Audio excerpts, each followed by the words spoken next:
What is on the line legacy-wise for coaches, for programs? Try to suss it out of, like, what are we trying to accomplish? What are each of these teams trying to accomplish? Love it. And to do that, I did the only thing we know how to do when we're organizing our thoughts on the show, which is put things into tiers. Andy Katz taught me that. Thank you, Andy. Yeah. So I decided to tier them like this.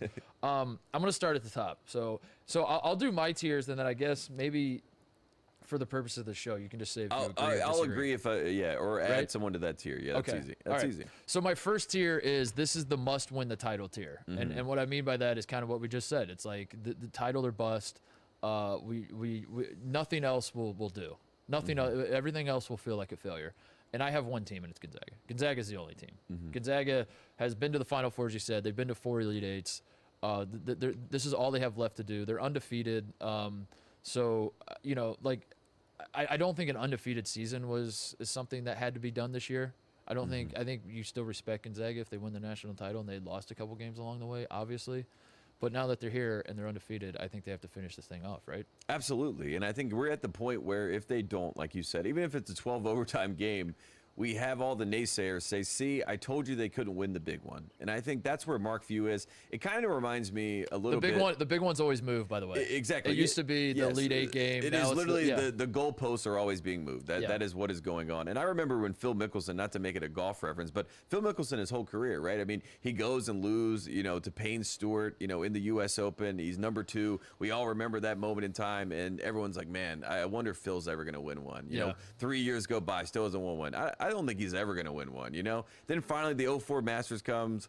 Everything kind of comes together in this beautiful moment. He wins his first major.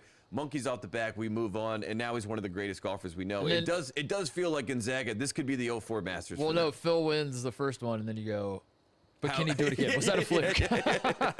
Then Wing Fook, they're like, yeah, like, and then it blows up. Yeah, you're right. I guess it never ends, but at the end of the day, I do think Gonzaga is at that crucial point where there's a world. Mark Few will maybe, if he goes to the Final Four, will probably have the most experience in that Final Four as we talk about coaches. So I think this will be the first time that Gonzaga feels comfortable in that situation, as opposed to, you know, we're trying to kick the door down. That's and make a good point. Noise. I'm looking around here. Like Jay Wright could be the Jay I'm Wright or Jim. No. I'm saying based on who I expect to be. No, that's what I'm saying. I'm saying the only way it's not is if Jay Wright or Jim Boeheim, or that's pretty much it. Leonard Hamilton, I guess. Those would be the 3. But Leonard Hamilton's never been. But he's never been to the Final Four. Exactly. So it's like, yeah, you're right. Mark Few is going to be the old head. He's going to be a veteran for the first time. And on top of all that, Gonzaga a national title for Gonzaga would complete the greatest rags to riches story in college basketball history. to riches. Zags to riches. 1995 was this program's first NCAA tournament appearance. 1995, Tate. That's the first NCAA. That's not because we know in '99 they go to the Elite Eight. We know that. New blood. I'm giving a point to the new bloods. In 1994, Gonzaga basketball had never in the history of the program made an NCAA tournament, a single NCAA tournament. They've never been a 16 seed and lost by 40 in the first round. They've never even done that. And now we're saying the words, if they don't win the title, it's a failure. It's amazing. And they were in a conference with, you know, Bill Russell was there at one point. I mean, they're in a historic conference, and they were not the powerhouse program in that conference. And then they came to be late in life. They're a new blood. There you go. My next tier is must make the Final Four. I like this. So they don't I'm having fun with these tiers. They're fun tiers. This isn't, you don't necessarily have to win the title, but it's kind of what Gonzaga was a few years ago, which is you've done everything else there is to do. We got to get over the hump now. We got to make the Final Four. Can they do it? Obviously Baylor. I mean, Baylor is the Gonzaga of 2017 right now. Yes. Baylor, and also a rags to riches story. I mean, it's been publicized greatly, obviously. Yeah, we call this a bags to riches story. Yeah, there you go. Bags to riches. What Scott Drew inherited at that program, one of the best turnaround jobs in the history of college basketball, how he got to this point. But what is this point has been the question. You know, that's why we always joke about it. Is Scott Drew a good coach? Is the program actually good? Whatever, because they're always good enough to be in the conversation, but are they good enough to make Final Fours? Are they good enough to win conference championships? And they won a conference championship this year. But now that's why I just gave it a new blood got a point. 1950, the last time Baylor won a conference championship. It does. You're excited to be back in the new studio, by the way, with the blue blood scoreboard. It's been a long time. And last time I was here, I don't know what was going on. The scoreboard had turned against me. They were like, the score is set. Don't change anything. So it's good to have the new blood conversation. But you're right.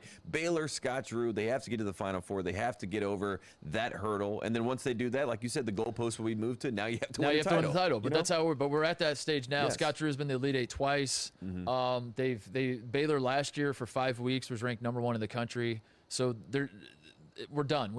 You've done everything else there is to do, and especially winning the Big 12 this year, you've done everything else. In 2010, now we need the Final Four. 2010, the first time that they go there with Scott Drew, they play a Duke team, not a very good Duke team, a team that should have never won a national championship, and they should have won that game, and like Scott Drew, he learned the Duke way that night, but I do feel like Baylor and this team, they have a real shot to make a real run, so I'm excited for them. Those two are obvious, so it gets this could be where the discussion starts to happen. I also have in my must make the Final Four tier Florida State.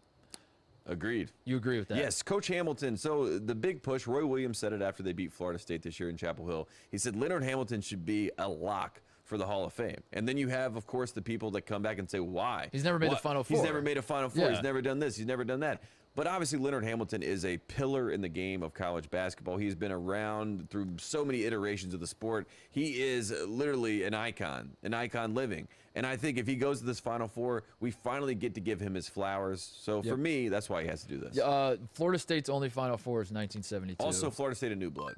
Well, that's what I was going to say, too, is that they've been really leaning into hashtag new blood. And if you're Leonard Hamilton invented new blood, by the way. If you're going to be a new blood, you gotta have some blood. You gotta make the Final Four to be even a new blood, right? Yes. 2018, they're playing Michigan, which coincidentally, a lot of 2018 themes in this tournament. Loyola, Musselman, Michigan, Florida State.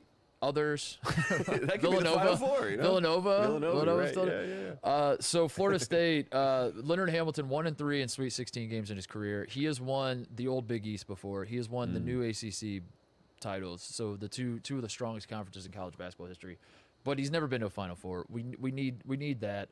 I don't know.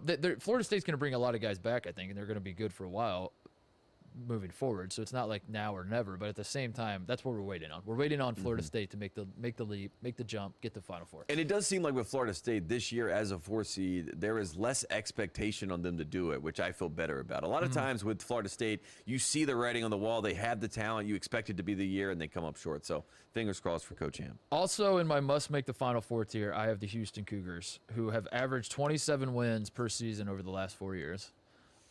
This is just the program's second Sweet 16 since Phi Slama Jama, though. So maybe it's a little premature to say Houston must make that. Maybe it's like that's a next year conversation.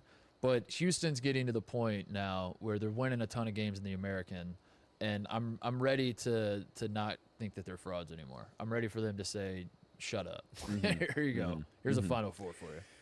To me, yeah, I think you're 100% right on the fact that they do need to make some noise, at least have something to hang their hat on, right? I mean, the Sweet 16 is a good start. I think this got us somewhere where we can, at least put a banner up and say, hey, we're back in the Sweet 16. Remember Phi Slama Jama, remember Akib, remember how great we used to be. Clyde Drexler, we remember when he came back and tried to coach this program. That did not go well. So we've had Houston try to tap into that period in time and not be able to do it.